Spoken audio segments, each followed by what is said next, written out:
जायची. अरे बाबा बात कर काय करतोय लय अवघड कार्यक्रम आहे.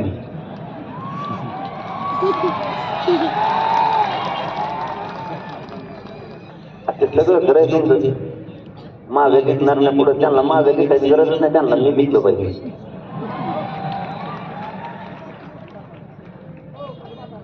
एकदा दाखवा रे किती जनसागर उसाळा. एकदा सगळे मोबाईल चालू करून मीडियाच्या बांधवांनी दाखवा बरं महाराष्ट्राला. सगळ्यांनी मोबाईलच्या बॅटरी सुरू करा. उसाळ्याला जनसागर एकदा या राज्याला दिसू द्या. मीडियाच्या बांधवांना विनंती ही सगळा जनसागर या महाराष्ट्राला एकदा दाखवा.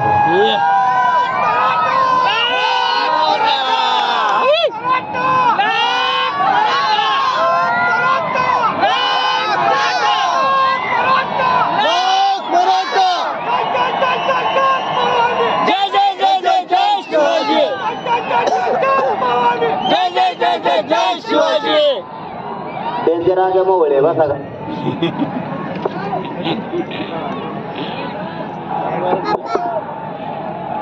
बसा खाली बसा.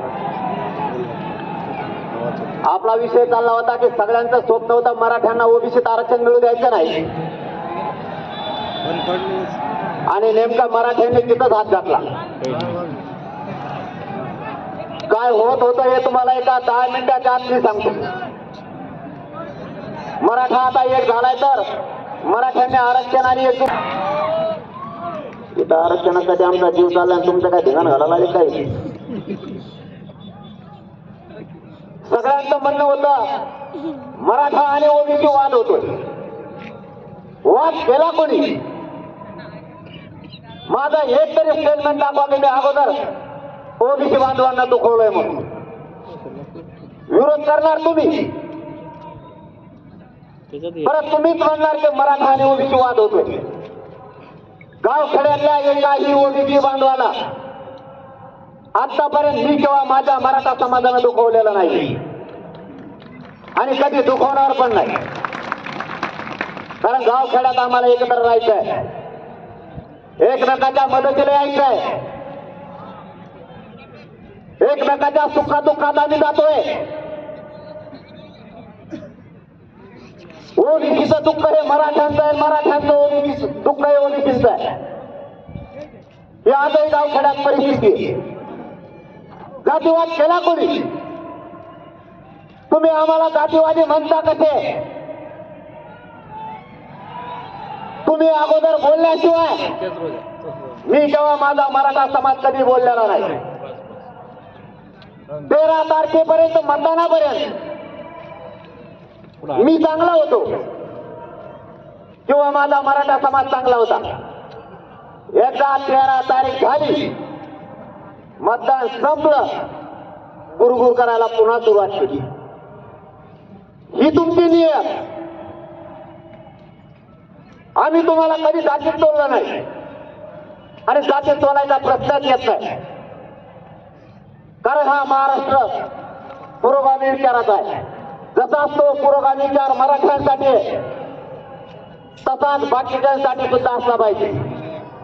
मी माझ्या मराठ्यांना या संभाजीनगर मधून आव्हान करतोय आणि याच्या अगोदर मी 6 दिवसापूर्वी केलंय. सगळ्यांनी शांत राहा. माझा समाज सुद्धा शांत आहे. काय चुका करतायत कोण बघू. 1 महिनाभर शांत राहा. काही जण म्हणलेत निवडणूक झाल्यावर बघू, मतदान झाल्यावर बघू. काय बघतील रे तू?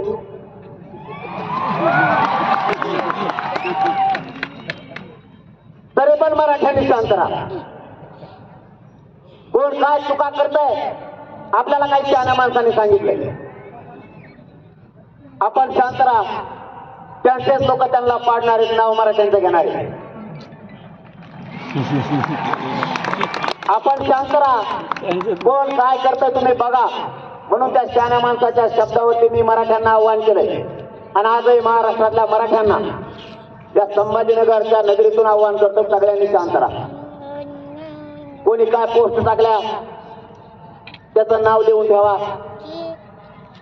कोण पडला कोण निवडून आला याचं उत्तर आहे मराठ्यांनी देऊ नका. कोण मराठ्यांच्या अंगावरती कार्यकर्ते घालतोय याच्यावर बारकाईने लक्ष ठेवा.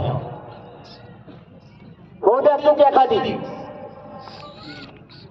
एक महिनाभर बघू, शेवटी नरड्याला लागल्यावर आमचा नावी लागेल. तुम्ही तुमच्या लोकांना सांगितलं पाहिजे जातीवाद नको. आम्हाला एकट्याची जबाबदारी नाही, तरी एक जबाबदार म्हणून मराठा उताळा नाहीये, दमदार आहे. आम्ही शांततेत बघू काय काय कोण करतंय. आणि त्याच्यात दोन कामं सांगतो तुम्हाला आजच. तुमच्यावर जर वेळ आली, तुमचा जर काही घातपात होण्याचा अंदाज दिसला, मी शांत बसा म्हणलं म्हणून शांत बसू नका, स्वतःच तो संरक्षण तरी करा. मात्र एक महिनाभर सगळ्यांनी शांत राहा. कोण कोण काय काय करतोय ते बघू. कामात दोन सांगतो. पहिलं काम, जी जात जातीवाद करून मराठ्यांच्या अंगावर येईल, त्या जातीचा त्यांचा नेता पुढच्या काळात कधीच निवडून येऊ द्यायचा नाही.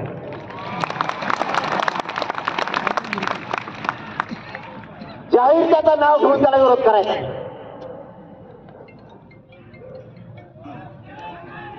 याला सत्तेत नाही जाऊ द्यायचं. मग वेळ जर आली, आपला उमेदवार द्यायचा नाही, पण त्याला पाडल्याशिवाय शांत बसायचं नाही.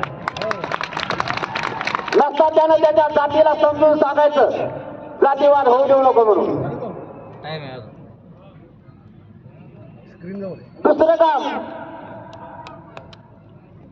शांतता येण्यासाठी आपल्याकडून आपल्याला जातीवाद नाही होऊ द्यायचे. ते ज्यावेळेस जातीवाद करतील त्यावेळेस ज्या लोकांनी आपल्याला सांगितलं शांततेची भूमिका असली पाहिजे, आपण शांतपणाची भूमिका घ्यायची ते घेणार नाहीये.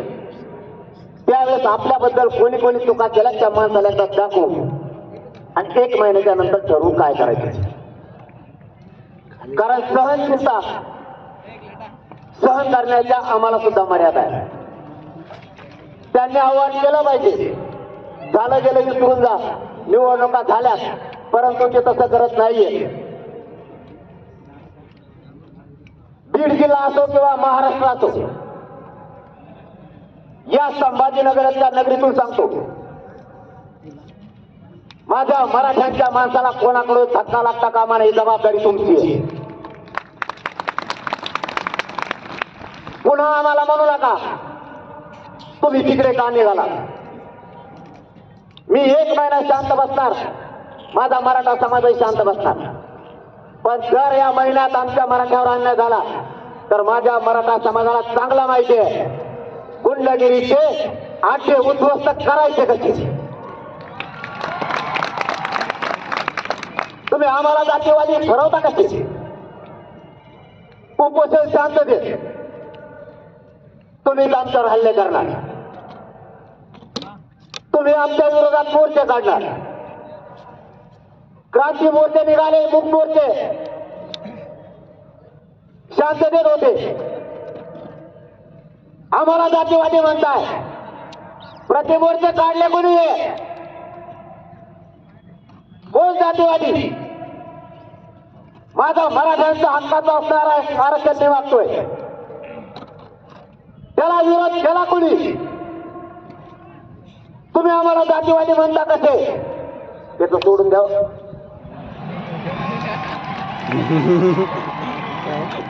देव पुढे हल्लाच नाही राहिला, दिसला नाही तुम्हाला. आपल्या नादी लागल्यावर तसंच होत असतं.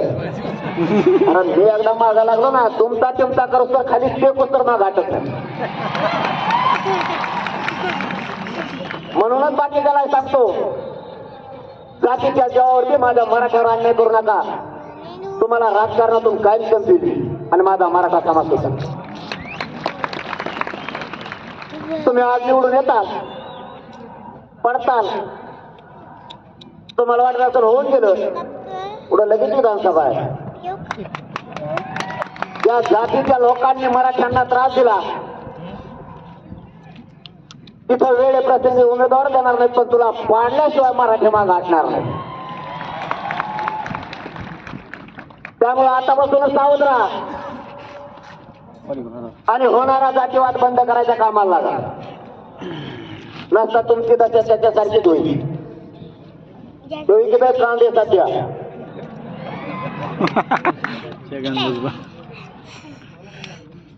समाजानं काय करायचं काय नाही करायचं हे आपलं फायनल ठरलंय. आपण सगळ्यांनी शांत राहायचं. कोणी कोणावर टीका करायची नाही. आपल्यावर कोण पोस्ट करतोय कोण वाद घडून आणतो याच्यावर बारकाईने लक्ष ठेवायचं. आणि आता निकाल लागल्याच्या नंतर कोणाचा जयजयकार करायचा पडणाराचा नाही आणि निवडून आलेला नाही. मायबापा हो त्या गुलालात माझ्या मराठ्यांना आनंद नाही. माझ्या करोडो मराठ्यांच्या लेकरांच्या डोक्यावरचे आरक्षण घेऊन गुलाल टाकायचा आहे त्याच्यात आपल्याला आनंद आहे. आणि हे किती आडवे येऊ द्या ते आपण घेणार आहे. एकजूट अशीच राहू द्या. एकजूट फुटू देऊ नका. जात मोठी करायची जातीचे लेकर मोठे करायचे यासाठी लढायची. सगळे म्हणत होते मराठ्यांना ओबीसीतून आरक्षण मिळू देणार नाही. मिळालं का नाही? थोडं राहिलं आता सगळे स्वारी अंमलबजावणी होती. ती बी आणल्याशिवाय माग हटत नाही. शब्द आहे माझा तुम्हाला.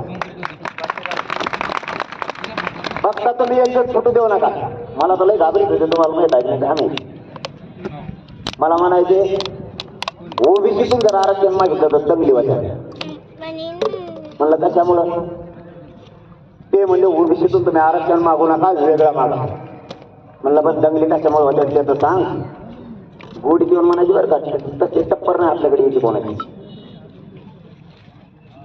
ते म्हणायचं दंगली होत्या. म्हणलं कारण ते म्हणले काय ओबीसीतून आरक्षण मागितलं की दंगली होते. एक अंदाजा लावला की इथून पाठीमागे सुद्धा असंच होत असावं 70 वर्षाची. लढाई एक व्हायला आला की भीती दाखवत असते. मला एक सांगा माय बापा तुम्हालाच प्रश्न विचारतो. दंगली होते कसं? समजा तुमच्या नावावर 5 एकर जमीन आणि त्यातले 2 एकर जमीन तुम्ही खाताय. 3 एकर जमीन कुठे तुम्हाला माहितीच नाही. तुमचे लेकरं उपाशी मारायला लागले तुमच्या हक्काची 5 एकर. पण काही दिवसानं